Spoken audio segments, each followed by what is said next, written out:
मत्ती रचित सुसमाचार। एक, यीशु की वंशावली। अब्राहम की संतान, दाऊद की संतान, यीशु मसीह की वंशावली। अब्राहम से इसहाक उत्पन्न हुआ, इसहाक से याकूब उत्पन्न हुआ, याकूब से यहूदा और उसके भाई उत्पन्न हुए। यहूदा और तमार से फरीसी व जोरह उत्पन्न हुए। फरीसी से हिस्रोन उत्पन्न हुआ और हिस्रोन से एराम उत्पन्न हुआ।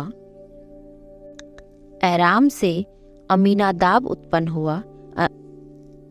अमीनादाब से नहसोन और नहसोन से सलमोन उत्पन्न हुआ। सलमोन और राहब से बोअज उत्पन्न हुआ। बोअज और रूत से ओबेद उत्पन्न हुआ और ओबेद से यीशे उत्पन्न हुआ और यीशे से दाऊद राजा उत्पन्न हुआ और दाऊद से सुलेमान उस स्त्री से उत्पन्न हुआ जो पहले उरिय्याह की पत्नी थी। सुलेमान से रहबाम उत्पन्न हुआ, रहबाम से अबिय्याह उत्पन्न हुआ और अबिय्याह से आसा उत्पन्न हुआ, आसा से यहोशाफात उत्पन्न हुआ, यहोशाफात से योराम उत्पन्न हुआ और योराम से उज्जियाह उत्पन्न हुआ, उज्जियाह से योताम उत्पन्न हुआ, योताम से आहाज उत्पन्न हुआ और आहाज से हिजकिय्याह उत्पन्न हुआ, हिजकिय्याह से मनश्शे उत्पन्न हुआ, मनश्शे से आमोन उत्पन्न हुआ और आमोन से योसिय्याह उत्पन्न हुआ। और बंदी होकर बेबीलोन जाने के समय में योसिय्याह से यकुन्याह और उसके भाई उत्पन्न हुए। बंदी होकर बेबीलोन पहुंचाए जाने के बाद यकुन्याह से सालतियेल उत्पन्न हुआ और सालतियेल से जरुब्बाबिल उत्पन्न हुआ। जरुब्बाबिल से अबीहुद उत्पन्न हुआ, अबीहुद से इल्याकीम उत्पन्न हुआ और इल्याकीम से अजोर उत्पन्न हुआ, अजोर से सदोक उत्पन्न हुआ, सदोक से अखीम उत्पन्न हुआ और अखीम से एलीहूद उत्पन्न हुआ, एलीहूद से इलियाजर उत्पन्न हुआ, इलियाजर से मत्तान उत्पन्न हुआ और मत्तान से याकूब उत्पन्न हुआ, याकूब से यूसुफ उत्पन्न हुआ जो मरियम का पति था और मरियम से यीशु जो मसीह कहलाता है उत्पन्न हुआ।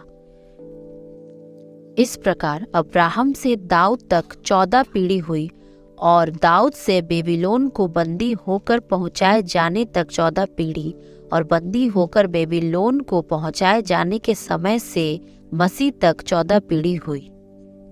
यीशु का जन्म।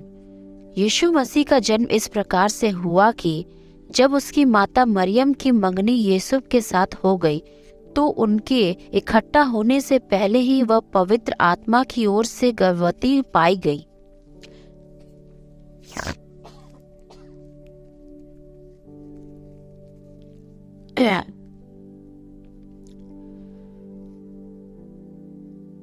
यीशु मसीह का जन्म इस प्रकार से हुआ कि जब उसकी माता मरियम की मंगनी यूसुफ के साथ हो गई तो उनके इकट्ठा होने से पहले ही वह पवित्र आत्मा की ओर से गर्भवती पाई गई। अतः उसके पति यूसुफ ने जो धर्मी था और उसे बदनाम करना नहीं चाहता था, उसे चुपके से त्याग देने का विचार किया। जब वह इन बातों के सोच ही में था तो प्रभु का स्वर्गदूत उसे स्वप्न में दिखाई देकर कहने लगा, हे यूसुफ, दाऊद की संतान, तू अपनी पत्नी मरियम को अपने यहाँ ले आने से मत डर, क्योंकि जो उसके गर्भ में है वह पवित्र आत्मा की ओर से है। वह पुत्र जनेगी और तू उसका नाम यीशु रखना, क्योंकि वह अपने लोगों का उनके पापों से उद्धार करेगा। यह सब इसलिए हुआ कि जो वचन प्रभु ने भविष्यवक्ता के द्वारा कहा था वह पूरा हो। देखो, एक कुंवारी गर्भवती होगी और एक पुत्र जनेगी और उसका नाम इमैनुएल रखा जाएगा, जिसका अर्थ है परमेश्वर हमारे साथ। तब यीशु नींद से जागकर प्रभु के दूत की आज्ञा के अनुसार अपनी पत्नी को अपने यहाँ ले आया और जब तक वह पुत्र न जनी तब तक वह उसके पास न गया और उसने उसका नाम यीशु रखा।